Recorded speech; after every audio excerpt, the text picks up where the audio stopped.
Ce document est un article de journal publié sur lacroix.com le 14 février 2012. Il est intitulé « Faut-il avoir encore peur des jeux vidéo ?» Il convient, dans un premier temps, de donner une définition de ces termes. Les jeux vidéo sont des jeux électroniques dans lesquels les joueurs évoluent dans un monde virtuel. Dans ce document, on s'inquiète de l'addiction, mais aussi de la violence que susciteraient les jeux vidéo auprès d'un jeune public. Pour certains psychologues, au contraire, les jeux vidéo sont un moyen de relâcher la pression que l'on subit au quotidien. Par conséquent, nous pouvons nous demander, est-ce que les jeux vidéo sont dangereux pour le jeune public? Pour répondre à cette question, nous verrons dans un premier temps en quoi il ne faut pas avoir peur des jeux vidéo. Puis nous nous intéresserons cependant à leurs limites. Tout d'abord, les jeux vidéo ne sont pas plus dangereux que d'autres médias comme la télévision ou encore Internet. Ces médias, en leur temps, ont aussi créé des incertitudes, des inquiétudes liées à une méconnaissance de ces nouveaux supports. Aujourd'hui, les jeux vidéo subissent les mêmes critiques. Or, nous notons que sur les 20 dernières années, les télévisions peuplent aujourd'hui plus de 90% des foyers, tout comme les ordinateurs et Internet, et les jeux vidéo, au moins un foyer sur deux. Ainsi, nous pouvons noter que, en parallèle, la violence a diminué dans les pays développés. On note notamment en France une baisse des homicides de 9% en une vingtaine d'années, alors que les médias comme la télévision, les jeux vidéo ou Internet se sont très largement diffusés. Par ailleurs, il est à noter que les jeux violents représentent une infime partie des jeux vidéo, 20 à 30%. De très nombreux genres existent par ailleurs, comme des jeux de famille, des jeux de simulation, de gestion. Aussi, il ne faut pas réduire les jeux vidéo simplement aux jeux de guerre et aux jeux de tir.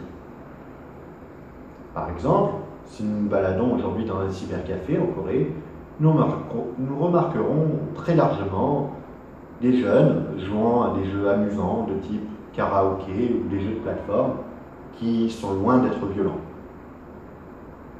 Enfin, il est important de noter que, selon certains spécialistes et psychologues, le jeu vidéo est au contraire un moyen de relâcher la pression que l'on subit au quotidien, par la famille, la société, le travail, ou encore l'école.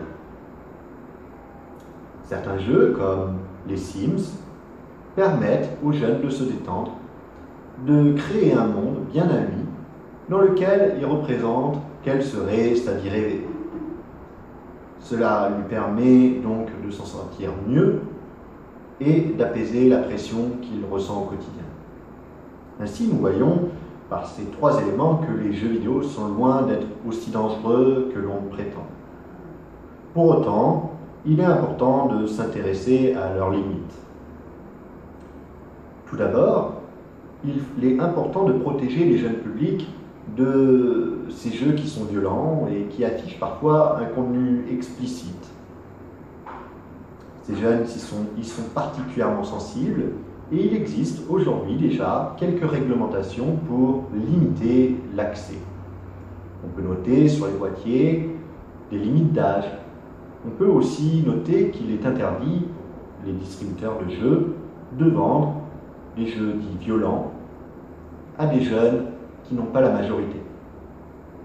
En France, c'est une obligation légale et un magasin qui vend un jeu de tir à un adolescent peut être passible d'une amende. Par ailleurs, il faut s'inquiéter du système d'addiction que peut susciter le jeu vidéo. En effet, il doit être un moyen de détente et non être considéré comme une drogue. Parfois, abuser des jeux vidéo peut affecter la vie sociale des joueurs. Aussi, en Corée, depuis quelques années, on a mis un système qui limite l'utilisation du jeu vidéo. À partir de 22 heures, notamment, il est impossible pour les jeunes mineurs d'accéder au cybercafé. Enfin, il est important de noter que le contenu et le dialogue, les messages qui circulent sur ces jeux peuvent être parfois choquants et violents. Ils ne viennent pas des jeux vidéo, mais des joueurs eux-mêmes, faux joueurs, mauvais perdants, qui auraient tendance à s'insulter entre eux. Et là, la faute ne revient pas au jeu, mais aux individus eux-mêmes. Pour limiter l'impact de ces insultes, il existe aujourd'hui des modérateurs. Il faut les développer et les accroître de façon à limiter l'accès à un langage violent et sensible aux jeunes joueurs. En conclusion, il faut noter que le jeu vidéo n'est pas plus dangereux qu'un autre média. Il peut susciter quelques addictions auprès de certains jeunes. Comme tout autre média, il est donc important tout simplement de le réglementer.